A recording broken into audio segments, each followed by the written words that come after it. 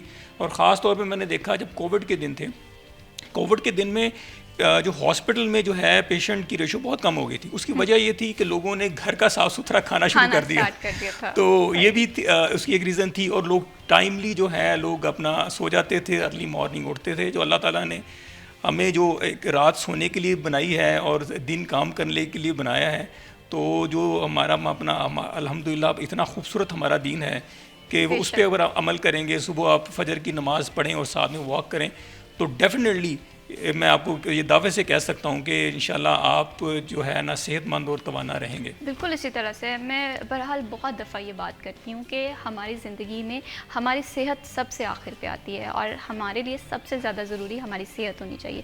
Doctor صاحب یہ بھی جاننا چاہتی ہوں, جیسے میں نے بات کی کہ ونٹر میں ہم دیکھتے ہیں کہ یہ شکایت زیادہ بڑھ جاتی ہے بزرگ افراد میں بھی, ینگسٹرز میں بھی, اس کی کیا ریزنس ہوتی ہے؟ بالکل, جو سردی میں چیسٹ انفیکشن, سائنوسائٹس, اس طرح کی بیماریاں, اور خاص طور میں آپ دیکھا ہو ایئر انڈیکس, تو اس میں جو ہے لوگ جو ٹھنڈ میں جب نکلیں تو اپنا پراپر جو ہے اپنا وارم اپ ہو کے اپنے گرم کپڑے پہن کے نکلیں, ماسک پہن کے نکلیں. جو ایئر انڈیکس کی جو ہے آپ کو اعداد و شمار ہیں, آپ نے پہلے اپنے بتائی ہی ہیں.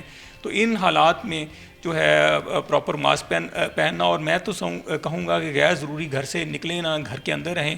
اور جو بزرگ جو ہیں پیشنٹس ہیں اور جو خاص طور کارڈک پیشنٹس ہیں, وہ اپنے آپ کو سردی سے بچا کے رکھیں, تو انشاءاللہ جو ہے وہ اس سے وہ ان بیماریوں سے وہ بالکل. اور سردیوں میں ہم دیکھتے ہیں کہ ہیٹر, انگیٹھی اور لکڑیاں جلانے کا بھی ایک ٹرینڈ جو ہے وہ بڑھ جاتا ہے. یہ بھی آپ دیکھ رہے ہیں کہ کہیں نہ کہیں ریزن ہے؟ جی بالکل, ڈیفینیٹلی جب آپ ہیٹر چلائیں گے یا آپ انگیٹھی چلائیں گے تو آکسیجن کی جو ہے وہ کمی واقع ہوگی.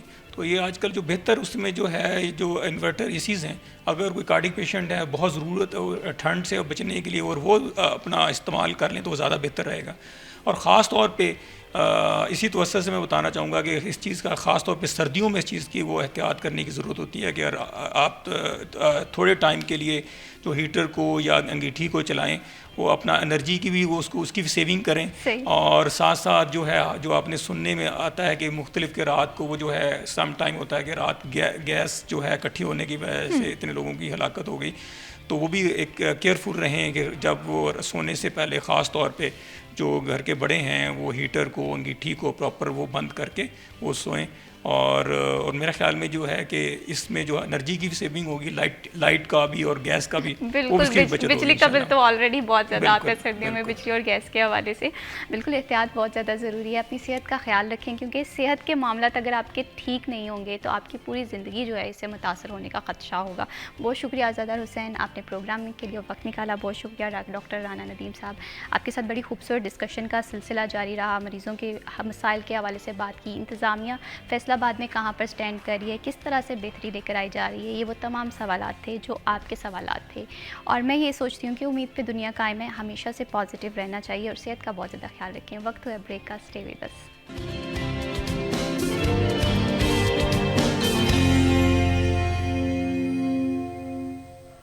Welcome back after the break. آپ دیکھ رہے ہیں سٹی ایٹ 10. بڑھاتے ہیں جی پروگرام کو آگے اور بات کرتے ہیں آپ کی سالگرہ کے دن کے حوالے سے.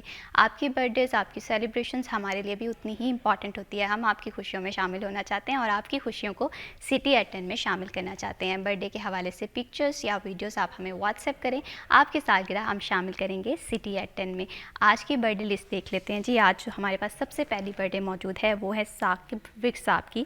آپ بھگت سنگھ حویلی کے جو کیئر ٹیکر بھی ہیں, فیصل آباد کے کو بڑی خوبصورتی سے سنبھالے ہوئے ہیں. اللہ تعالیٰ آپ کو لمبی زندگی دے, آپ کی زندگی کا ہر دن آسانیوں بڑھاؤ. دیکھتے ہیں یہ clip. Happy birthday to you.